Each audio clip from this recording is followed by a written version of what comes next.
నా ప్రభు నీ ప్రాణమును కాపాడునుగాక. ఈరోజు మనుషులకి ఏ సమస్యలు వచ్చినా, ఏ ఇబ్బందులు వచ్చినా, ఏ ఇరుకు వచ్చినా, ఏ కష్టం వచ్చినా వాళ్ళకి జ్ఞప్తికి వస్తున్న ఒకటే ఒక మాట, ఐ హ్యావ్ టు డై. ఏంటట?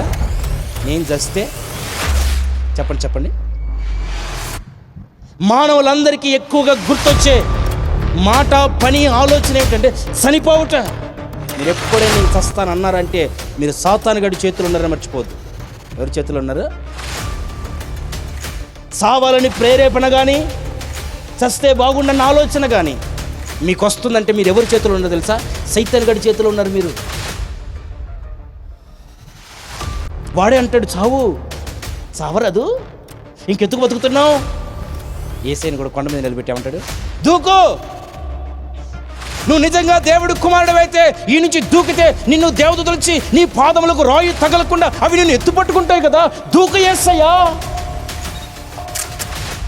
నేను కూడా ఏమంటాడు, లారీ కింద పెట్టిస్తుంది వెయ్యి, ఫ్యాన్ తిరుగుతుందని గురయ్యి, ఎలకల ముందు కనపడతాను తాగు కదా, గ్యాస్ లీక్ చెయ్యి, చెప్పండి. ఇవన్నీ వాడు ప్రేరేపిస్తాడు. నువ్వు ఇప్పుడు అనాల్సిన మాట తెలుసా? పాయేస్తున్నాం అలా ఏమనాలి?